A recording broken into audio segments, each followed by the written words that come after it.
Someone tells you they don't talk to their family anymore, and instantly you see the judgment in people's faces. But they're your family. You only get one mom. Blood is thicker than water. Society treats people who cut off family like they committed some unforgivable sin. But other people stay in toxic family dynamics for decades, suffering quietly, playing roles they never chose. Why is walking away seen as cruel when staying is often what's actually killing you? Psychologists like Carl Jung believed that sometimes leaving your family is the only path to becoming your true self, and the person who does it isn't abandoning love. They're finally choosing themselves. Here's what Jung discovered. Families don't just share genetics. They share a collective shadow, a dark pool of denied truths that everyone silently agrees to ignore. Abuse gets reframed as discipline. Neglect becomes independence training.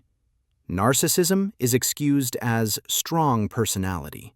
And anyone who dares to name these patterns out loud becomes the problem. Think of it like an unspoken contract signed before you were born. Every family has rules about what can be acknowledged and what must remain hidden. These rules aren't written down. They're transmitted through silent disapproval, changed subjects, and that particular kind of tension that fills the room when someone mentions the thing nobody talks about. Maintaining it requires everyone's participation. The person who eventually cuts ties is usually the one who noticed everything from the beginning. They saw the alcoholic parent's rage cycles. They felt the emotional manipulation disguised as love. They recognized the golden child and scapegoat dynamics that everyone else pretended were normal. But here's what makes their position so dangerous.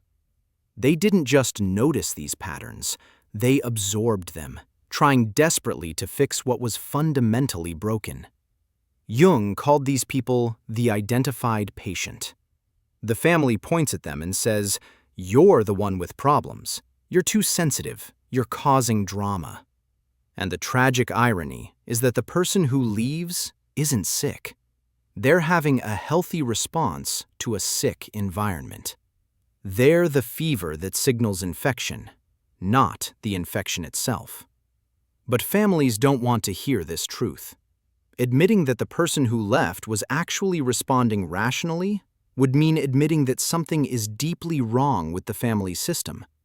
So instead, they double down.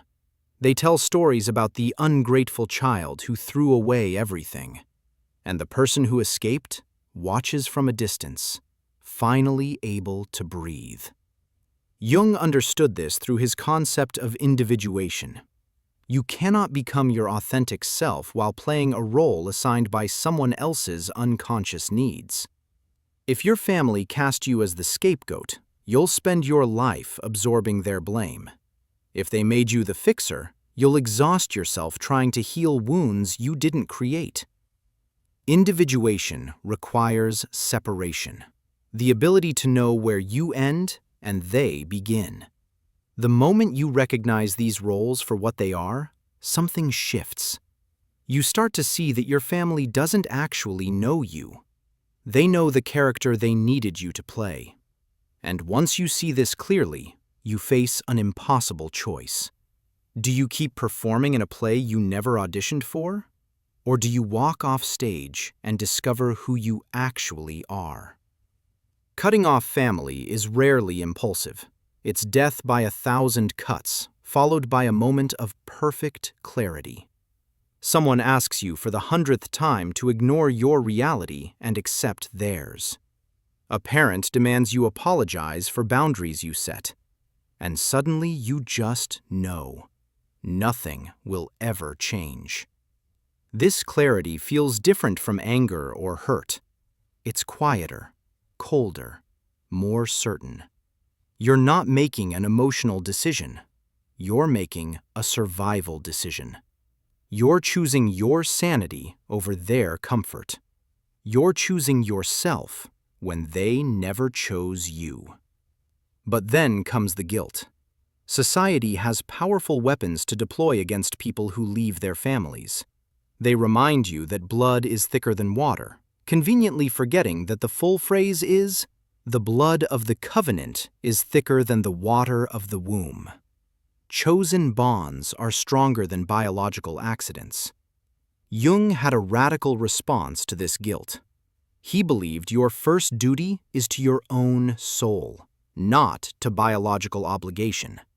Staying in a toxic family system doesn't just hurt you, it perpetuates the dysfunction for the next generation. When you accept mistreatment, you teach your own children that love includes abuse. The takeaway? Cutting off contact isn't about hate, it's about self-preservation.